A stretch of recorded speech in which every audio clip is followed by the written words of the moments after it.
Welcome to Conversations with Educators, where we bring educators from across the country to talk about topics like college and career readiness, graduation tracking, teacher growth, assessment coordination, and more. Let's get started.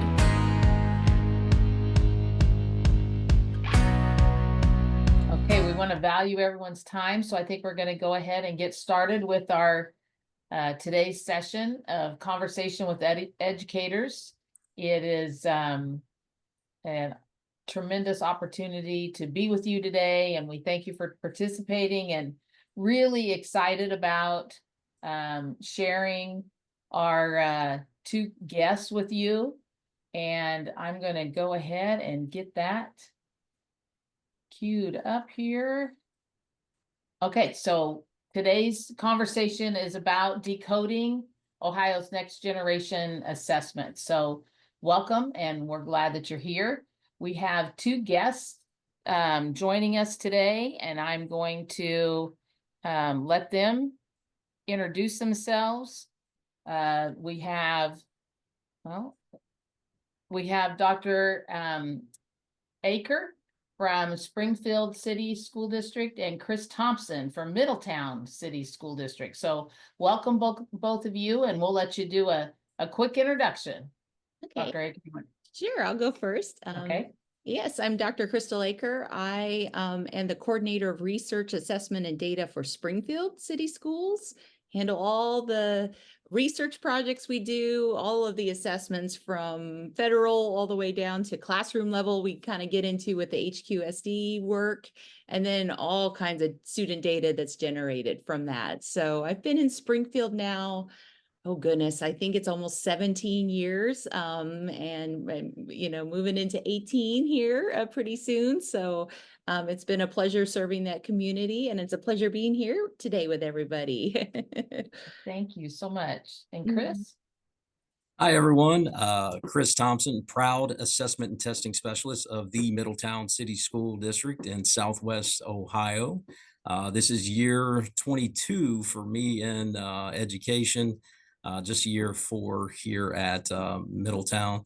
Taught for 11 years and then went to the dark side for the remainder of the time. So look forward to, I handle all things to K-12 testing, required, unrequired. We do some common assessments that are K-12 that we house here, similar to the work that Dr. Aker referred to. So handle a lot of data.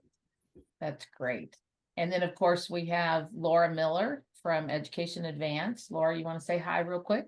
Sure. Excited to be here. My name is Laura Miller. I've been with Test Town going on 9 years.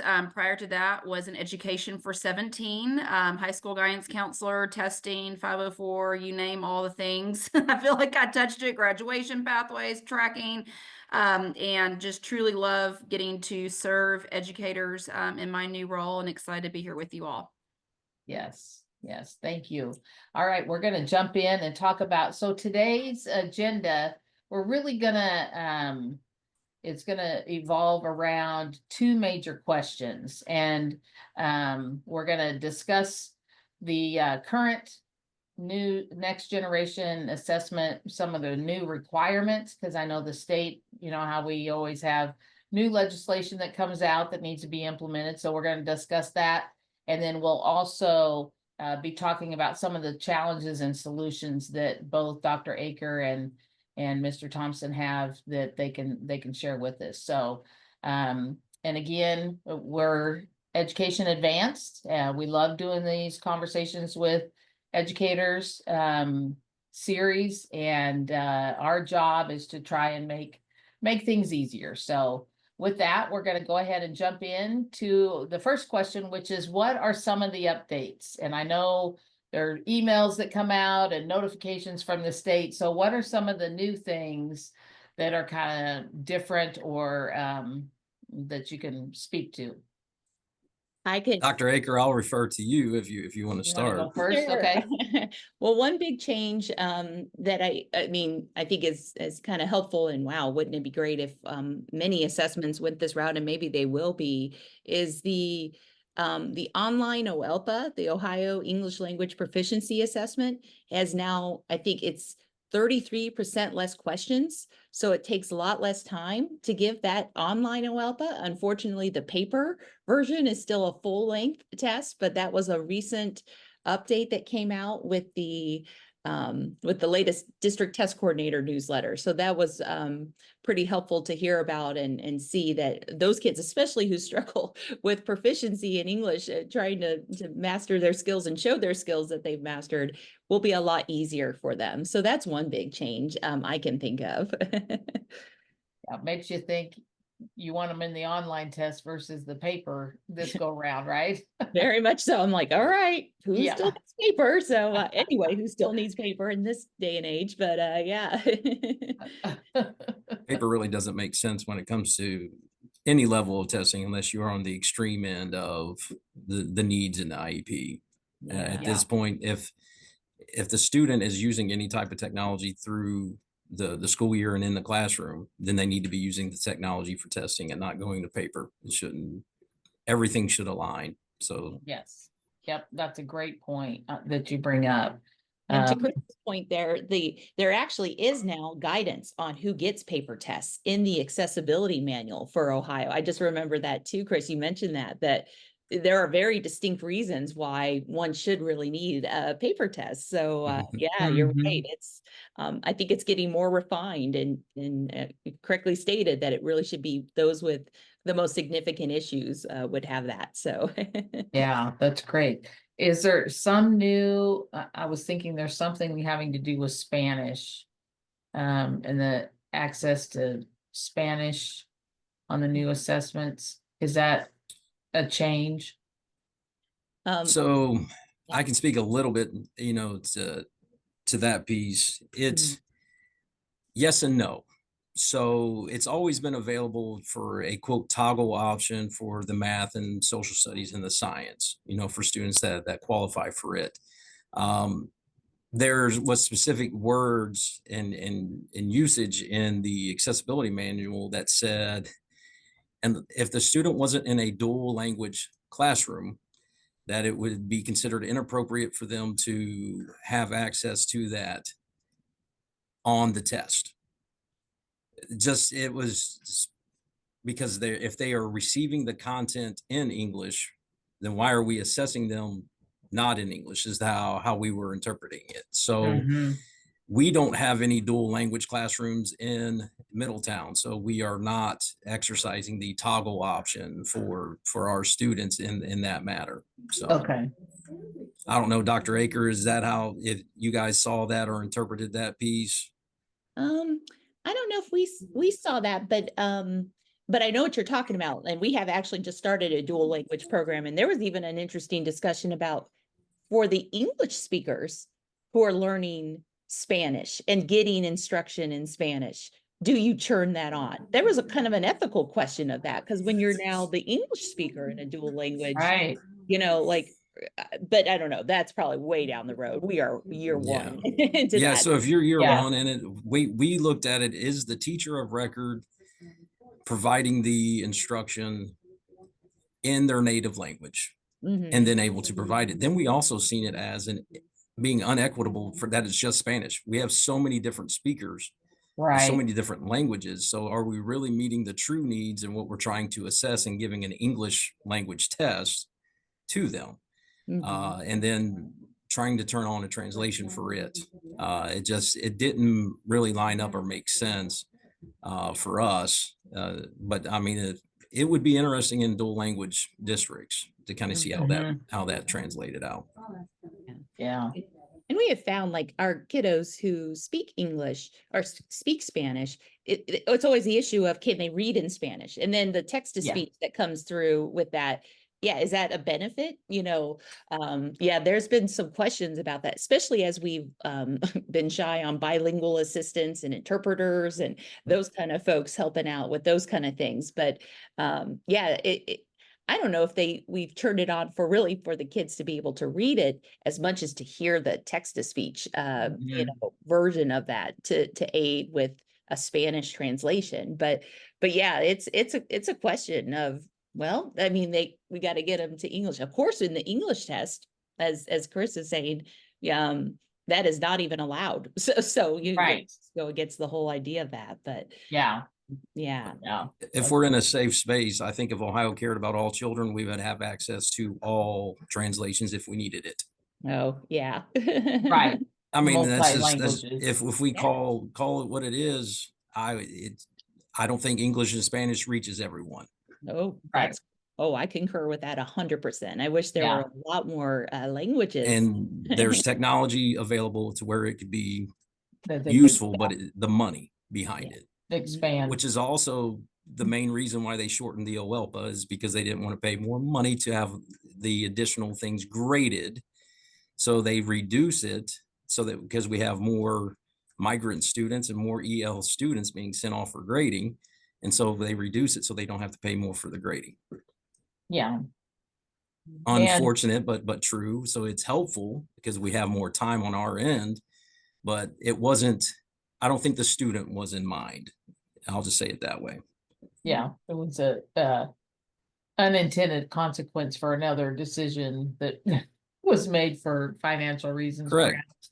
Yeah. It's good for kids. It's good for us. Right. I'm okay with that. Let's start making better decisions that are good for kids and Yep. good for us.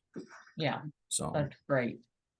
From the accountability standpoint, I know there was mention about the ACT being lowered The for work keys. the Mhm. work keys. yes, the Yeah. work keys. Yeah. So talk about that a little bit in case people are not aware of that new change, because I think that can become a player in Mhm. planning and tracking for graduation as well as the assessment.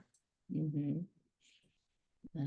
So I read that it went from a total score of a 14, I think it was, to for an alternative demonstration of competency, and the industry credential kind of route that kids can take for their grad pathways, to now down to a 12, which is still, well, because it used to be enough.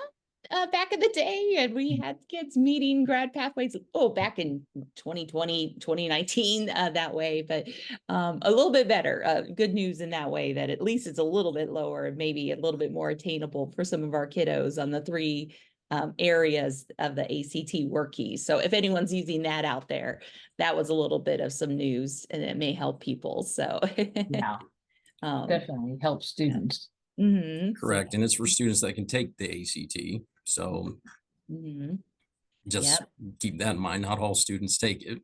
So Right. Yes. Yeah. But for those that are taking it, that's yes, definitely that's helpful. That's a pathway that would need to be checked.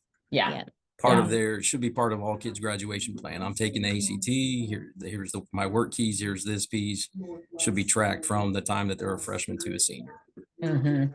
Yep. Absolutely. Okay. So with the assessment system, next generation coming into play, and then the changes that are happening this year, what are some of the challenges that you both face and some of the solutions that they found? Because I think there's probably a lot of districts that are like, oh, we're really struggling with this, and are looking for some ideas for solutions. So what's one of the challenges that you have and solutions that you're looking at? You want to go first, Chris? Or I mean, since it's coming up, the retake window for us is always big.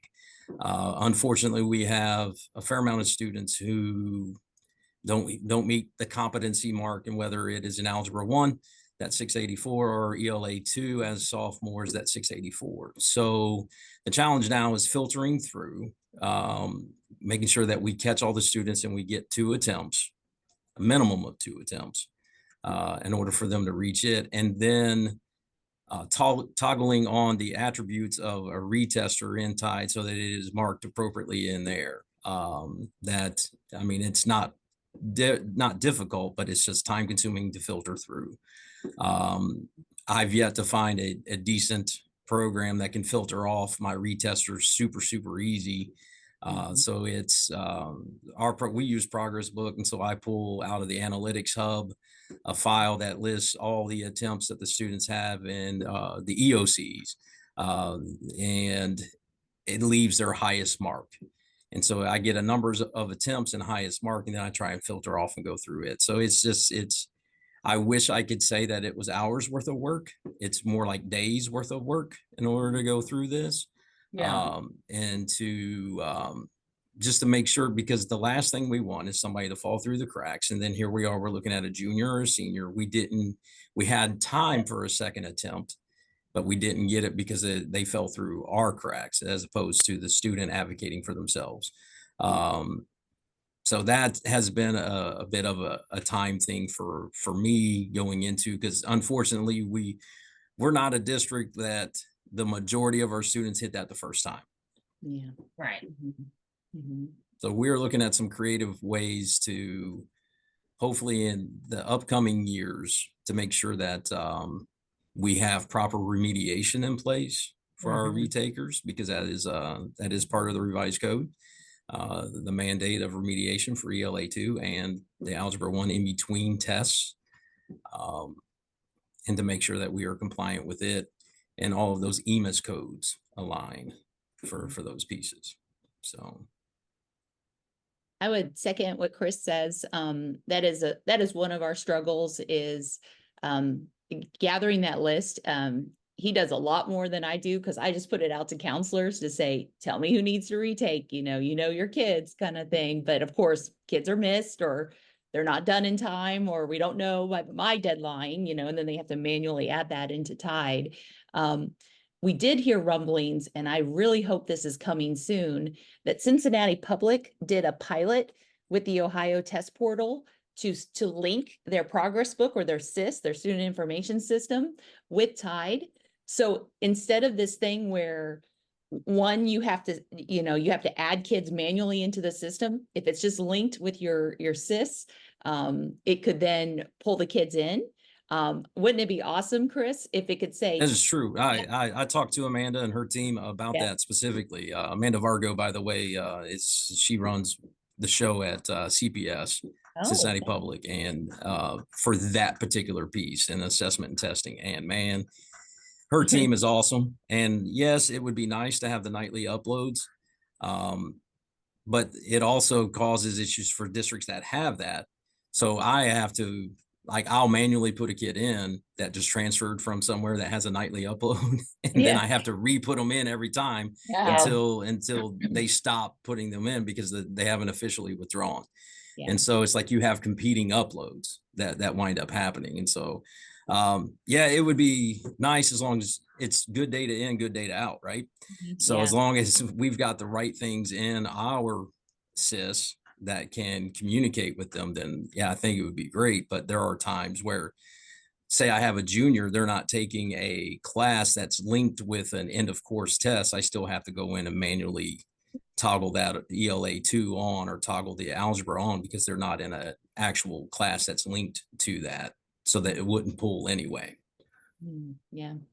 I think it would depend on a couple of things, but I'm thinking one of our solutions here, particularly on the retake, is could it scan and say, hey, Crystal Aker, she has not met any of the competency scores or the passing scores in our system. She is a good retaker, kind of thing. She should be in your 100%. Yeah, and then days of work. Then days of work. I mean, it has all the data it needs if it could filter it off. Same way with OELPS screens. Anybody who those two questions in at the start of the year were the home language survey, those two in our SIS, that anything other than English, pull them out and put them for an OELPS. Absolutely. And have a pre-ID pool, but it won't do it. I've put it into Frontline the last 3 years, the last 3 summers for a product update in the summer, and have gotten 0 response back. Just, because that helps me. That's another hand build. That you got to do, match the pre-ID file, put all of those students in. And for a district like ours, I'm adding anywhere between 150 and 200 OELPS screens at the start of the school year, just from kids that enrolled between the end of our school year in May to the start of the school year in the first part of August. Right. That's a lot of manual work. And there's a way to filter it off. And I even provide the way to filter it off. I mean, you ask 2 questions here and it's very, very simple. I mean, I can onesie twosie the ones that it misses, but it's going to catch the bulk of them if they look at those survey questions. It's Mhm. already pre-filled in, Mhm. Yeah. Yeah. Okay, and it what would other help. It would challenges? help a ton. But Dr. Aker, what's a challenge that you have in Springfield and We have very similar challenges like Middletown. I remember making that OELPS file myself, so I hear Chris on that. So, and we're still, as kids are coming in, I'm like, oh, like just yesterday, people are like, I need these 4 kids added into time, but I'm like, man, if that was already connected, that wouldn't have been wasted days on waiting on screening, that kind of thing. Because we have Mhm. what is it, a 10-day window, Chris, that we have to screen them for? 30, we have 30 from Yeah, enrollment. yeah. So 30 calendar days, not 30 school days, but yeah, so it's like Yeah. time is of the essence, but so those things are helping. I think that this is, and I'm sure Chris can agree, a very lonely position because this is not one that you go to school for, or and now at least we're doing things like assessment conferences in the state, and work with DTCs and BTCs, building test coordinators, district test coordinators, having conferences and just kind of starting to talk the same language. We started in the Miami Valley at our educational service center, a regional assessment directors group where we just have people come in and we just kind of commiserate and share good ideas and such. I've probably gained more from that group than any training I've been to over the years as a district test coordinator. I mean, just anything from, oh, here's this new test coming up. What is everybody doing? Kind of thing. This is where I even heard about the Cincinnati public deal. I would probably never have heard about this without this team together. So, it's also we've discovered, and I've been trying to share this too with other people, is we do something in our district where we give our building test coordinators SIS level access to add in when a kid misses a test, the reason why, and maintain the data in real time versus, okay, kids took the test. A few months later, now we get the errors that come out of EMIS, which is our state data system. Mhm. And we have to now have them tell us, why did those kids miss not taking their test, let's say back in October when they had their 5-day window for the 3rd grade Ohio State test. We just do that in real time now. We share the data now with them to say, here is who ODE is expecting scores from, and here is who you're testing. I kind of merge those together and figure out, well, okay, make sure these kids are testing, or, oh, these kids aren't even in the test portals. Like, we need to make sure they're tested Yeah. for Friday, kind of thing. So we started shifting our data work to real time. I mean, I was sitting there in July trying to figure out, I don't know why this kid didn't take their test in April, and I'm not the person who would know that, but our building people did. So we empowered them with some training about how to use the student information system progress book, which Chris uses, we use too, and trying to get them to keep up on the data in real time. And then there shouldn't be too many data errors come much later. So it's very proactive versus a very reactive process with our data people. So that's how we face that challenge of just even that kind of a step that we do all the time as district. Mhm. So yeah. it would be That's nice if we could get those level 1 and level 2 reports during testing. Yeah. And And you really can't, because they don't report back immediately from the data collector, even when it's sent over. It's like you have to wait for the level 2s. That's why she's saying, like, in July we're going through this stuff, and it's not an immediate feedback. yeah. Seems a bit antiquated, but Yeah. A little behind the 8 ball, right? Especially if you're trying to if we're reporting in real intervene. time and ELA is being graded by AI, why are we waiting? Mhm. Yeah, Yeah. maybe that'll change. Any challenges with setting up the testing sessions, getting kids in, making sure everybody's got the right test at the right time with the right accommodations, and um is that a No, I mean, struggle? that's what we have access to test now, for it. And for us, it's kind of been a flashlight of needs, for us to kind of figure out, like I said, good data in, good data out. So we want to make sure that we've we're entering our everything correctly for our IEPs. And I've worked with our student services team to make sure that how things are entered in same goal for us aligns with how it's received on Test Hound's end, so that we can make sure that everything is aligned when I go through to match everything up. It's been a process. You know, sometimes working with adults, it's like working with not adults. So you would think that Yeah. you think that it would just be like, oh, okay, that's fine. I understand why you need this, and then it would get fixed. Yeah. Mhm. Like I said, it's a flashlight for us of what we need to kind of clean up on our end and kind of Yeah. help us. So haven't ran into any issues. Great. Yeah. Mhm.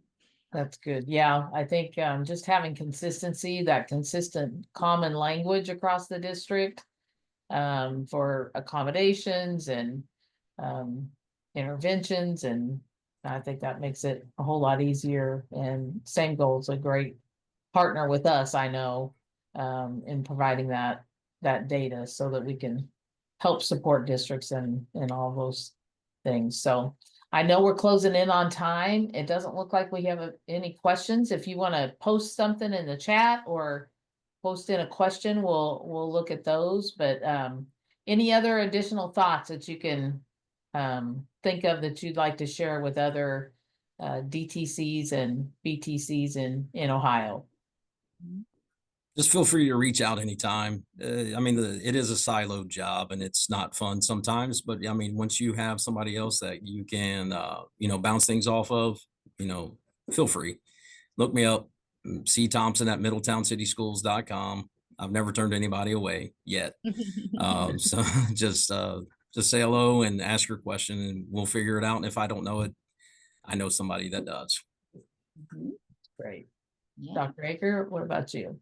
Yeah, I concur. I think having a colleagues, people you could contact, people you know who are using the same products as you are, a good support, across the assessments, any things like Test Hound or Same Goal, or where all that fits in with testing.